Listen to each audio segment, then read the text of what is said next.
Thailand's history with the F-5 starts back in 1967, with the F-5A becoming the first supersonic fighter in the Royal Thai Air Force. The plane proved popular, which led to the purchase of 40 F-5E Tiger IIs in the late 1970s. And as time went on, Thailand realized that their Air Force was going to need upgrades or replacements, especially as other regional powers started to modernize their air forces. But limited budgets meant that they had to find ways to keep the F-5E fleet competitive.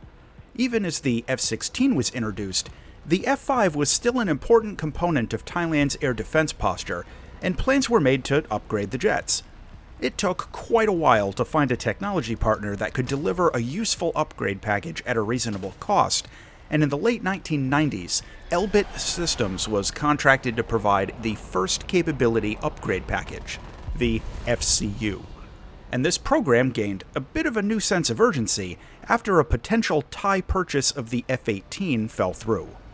The FCU package included an all-new inertial navigation system, a new GEC Marconi heads-up display and combat computer, updates to the radar warning receiver and IFF system, along with a new ECM suite. However, the radar was only given a midlife overhaul rather than a replacement as a cost savings measure. One of the more consequential features of the FCU was compatibility with, and integration of, the Rafael Python 3 air-to-air missile. The Python 3 was a huge upgrade for Thailand's Air Force, and gave their upgraded F-5Es a significantly expanded capability for air combat against more modern aircraft. Thailand continued upgrading their F-5s with further projects, and the jet remains in service to this day. What we get in War Thunder is the F-5E FCU, a jet fighter in rank 7 of the Japanese tech tree at battle rating 11.0. This is a squadron vehicle, and it can be researched or purchased without grinding the rest of the Japanese tech tree. This jet gets a full ballistics computer, including the EEGS for air combat, along with the AN/ALR-46 radar warning receiver. This is a direction-based unit and can detect E through J band signals with a reasonably modern set of tracked threat types. Its radar is the AN/APQ-159, an I-band set with both BVR and ACM targeting modes, but otherwise no advanced features or anything. The plane's loadouts include air-to-air missiles, anti-tank missiles, dumb bombs, rocket pods, and even a huge chonky gun pod under the centerline, but no drop tanks. The first air-to-air missile you get is the AIM-9P4, carried as a pair of tip winders. These are all-aspect infrared missiles with 20 Gs of pull and reasonable tracking. However, they do tend to chase flares pretty easily. The upgraded missile is the Python 3. This is another all-aspect infrared missile, but this time with 40 Gs of pull and far better tracking. You can only take 2 of each type, which does limit the flexibility somewhat. For an anti-tank missile, you get the AGM-65B, a TV-guided version of the Maverick. This missile is fairly slow, but it carries a heat warhead that can often, but not always, take out a main battle tank in one hit.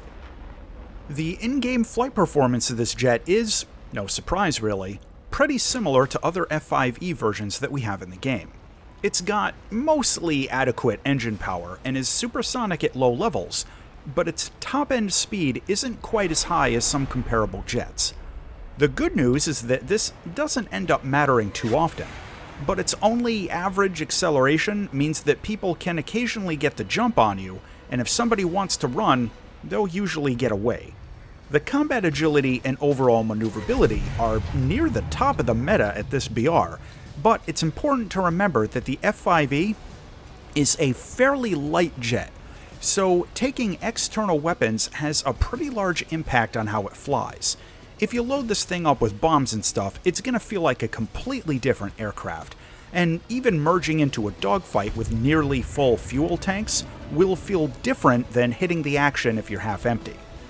The energy retention is better at higher speeds than lower speeds, and if you keep this jet right at around 800 to 900 kilometers an hour, it's going to be pretty difficult for most opponents in this BR range to outturn you. But just know that your pilot is going to be blacked out constantly if you don't upgrade him. The plane has combat flaps that can be deployed safely up to around 1,000 kilometers an hour, but the usual disclaimers apply about reduced energy retention, and I generally advise people to only use combat flaps for a few moments at a time.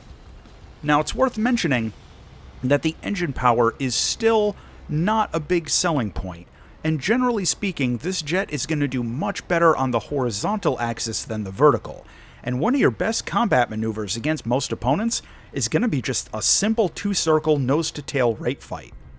In air battles, this jet offers a fairly standard experience for a light fighter. It doesn't really have any BVR weapons, and its radar is still pretty basic without any pulse Doppler modes or anything, so this is primarily going to be a close-in dogfighter. I tend to start low at the early stage of a match and see how things develop, and if I'm feeling confident with the terrain, I usually go in with the radar turned off to avoid setting off any radar warning receivers. Really, at low levels, the radar in this jet is going to be more useful up close anyway for missile slaving and EEGS targeting in a fight, with the search function not really doing much for you ducking around at low altitudes. Something that takes a little practice is getting comfortable with when to use the AIM-9P4 and when to use the Python 3. Generally speaking, I usually go for the Sidewinder in a head-on shot, but the Python in a deflection shot. Most of the time, the Python is going to be the better weapon, so the Sidewinder's kind of my throwaway shot.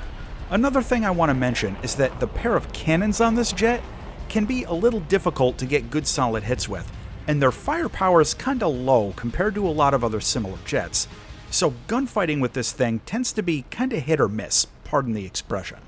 I've had matches where I went out and got 2 or 3 gun kills pretty easily, and other matches where I dumped almost all of my ammo on guys point blank without getting more than a couple glancing hits.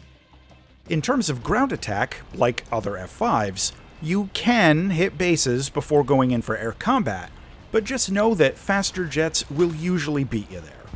For close air support, all of this plane's weapons are credible, but the Mavericks are the obvious go-to choice. I've personally had bad luck getting one-shot kills with them, so I tend to fire them off in pairs. Lower number of attacks per takeoff, but a higher probability of a kill with each individual attack.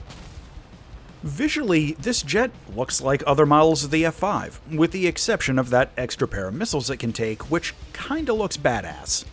Only one paint job, but it's a nice looking one, so overall it's a pretty good plane to look at. Landing isn't too hard, but if you're new to top tier jets, you're gonna want to practice a bit. You can drop gear and landing flaps both at around 450 kilometers an hour, and the plane gets a drag chute, so I'd consider it pretty beginner friendly. The cockpit gives good visibility and has a great instrument layout with the radar warning receiver and the radar scope both near the center of the console. This was very easy to fly in VR. To close out on the F-5E FCU. This jet has good air-to-air missiles, it's quite agile in a dogfight, it gets anti-tank missiles, and it's a squadron vehicle so you can skip the tech tree. However, its supply of countermeasures can run out by the mid-game. It's not as fast as a lot of its opponents, and its radar is pretty basic. The final verdict on the F-5E FCU is that this jet gives squadron players a great high-performance jet to work towards, and as of making this video, this is the best squadron vehicle jet in the game. A pretty good addition for any Japanese lineup.